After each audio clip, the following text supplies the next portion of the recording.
जय श्री श्याम। सभी श्याम भक्तों को मेरा हाथ जोड़ के। श्याम भक्तों, जो श्याम बाबा की पूजा करते हैं वो उसके दुख दर्द बाबा श्याम स्वतः ही समाप्त कर देता है। ऐसी बड़ी से बड़ी परेशानियों को बाबा श्याम समाप्त करने की क्षमता रखते हैं।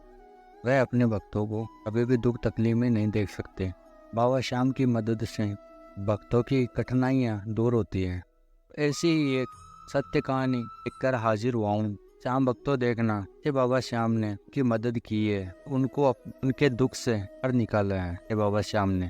श्याम भक्तों, ये सत्य कहानी को पूरा जानने के लिए, बाबा श्याम की महिमा को जानने के लिए इसको पूरा अवश्य देखिएगा, क्योंकि बाबा श्याम की महिमा को अधूरा नहीं छोड़ते हैं।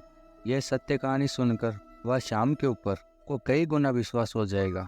चलिए चलते हैं वीडियो की तरफ। यह कहानी कनिका जी की है। कनिका जी ग्रेटर नोएडा में रहते हैं, तो उनके माता पिता मथुरा में रहते हैं। कनिका सुबह शाम तो श्याम जी की पूजा आराधना करती थी। कनिका अपनी जॉब को चलते अकेले रहती थी। उनके माता पिता खाटू श्याम जी से कि खुश रहने की कामना करते थे कि यह बाबा हमारी बेटी की रक्षा करना। कनिका को जॉब करते काफ़ी समय हो चुका था। कनिका को जब भी छुट्टी मिलती थी तो वो अपने माता पिता से मिलने के लिए गांव में अवश्य जाया करती थी। कनिका के पिताजी ने गंगा स्नान करने की सोची थी। कनिका को भी कहा था, परंतु कनिका ने कहा कि मेरे को छुट्टी नहीं मिलेगी, दोनों ही चले जाइए। कनिका के माता पिता हरिद्वार चले गए। बीच बीच में फ़ोन करके क्या हालचाल पूछ लिया करती थी। कनिका के माता पिता ने तरीके से गंगा स्नान किया। रात को मथुरा की बस के लिए बस में बैठ गए। कनिका ने सुबह फ़ोन किया तो उसके पापा का फ़ोन स्विच ऑफ आ रहा था। उसने देखा कि पापा घर पे पहुंचकर फ़ोन भी नहीं किया है। कुछ समय बाद पापा के दोस्त को कनिका ने फ़ोन किया, बोला घर पे जाके बात करवाना। फिर उनके दोस्त ने बोला कि बेटा, हमारे मम्मी पापा तो आए नहीं हैं, घर पे तो ताला लगा है। कनिका उस समय तो इंतज़ार किया, घर पे पहुंच गई। दोपहर तक उनके माता पिता नहीं आए घर पे। फिर कनिका पुलिस स्टेशन गई। अपने माता पिता की फ़ोटो दिखा के बोला कि वो गंगा स्नान करने के लिए गए थे, अभी तक नहीं आए हैं।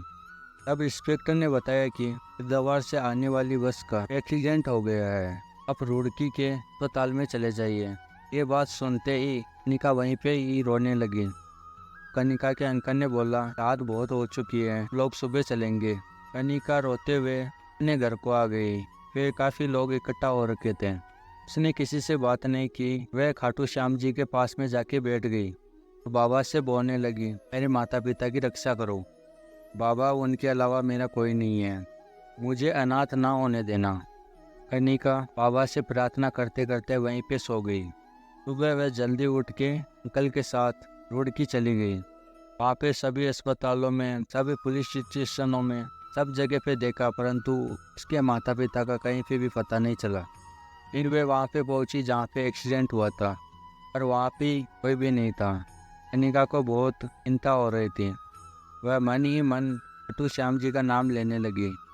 फिर वह दोबारा हॉस्पिटल में जाकर घायलों की और मरने वालों की लिस्ट चेक की, पर उसके माता पिता का कहीं से भी पता नहीं चला। कनिका को लगा कि सब खत्म हो गया है। वह हार कर रोने लगी। इसके बाद में घर पे वापस आ गई। मथुरा से भी वह बार बार पुलिस स्टेशन पे फ़ोन करती, पूछती अपने माता पिता के बारे में, परंतु उसके माता पिता का कभी पता नहीं मिल पा रहा था। वह सारे दिन तो श्याम जी की इसमें दीपक जला के बैठी रहती। घर में कुछ रिश्तेदार आ रहे थे, उसको संभाल रहे थे, पर वह किसी से बात नहीं करती। सारा दिन मंदिर के सामने बैठी रहती थी। और इसी तरीके से 5 दिन बीत गए और छठे दिन कनिका के पिताजी का फ़ोन आया। बोला कि मथुरा बस स्टेशन पे बैठे हैं, वे तुम गाड़ी लेकर आ जाओ। कनिका को विश्वास नहीं हुआ। उनके पिताजी ने बोला कि हम दोनों ठीक हैं। कनिका अपने अंकल के साथ बस स्टेशन पे पहुंची। वहां उसके माता पिता बैठे थे। कनिका उन्हें घर पे लेके आ गई। उनके माता पिता ने बताया कि ये भी चोट लगी थी और वह बेहोश हो गए थे। उनकी आँख खुली तो वह एक फ्लैट में थे। भले से व्यक्ति उनकी सेवा करते रहे। तो हम लोग ठीक हुए। हमने देखा कि फ्लैट के ऊपर इत्र की खुशबू रहती थी। तो हमने पूछा कि उन्होंने बोला कि तो श्याम जी की पूजा करता हूँ, उनको इत्र लगाता हूँ, कि ही खुशबू आपको मिल रही है। तो यार हमने खाटू श्याम जी की पूजा करते हुए उनको देखा था।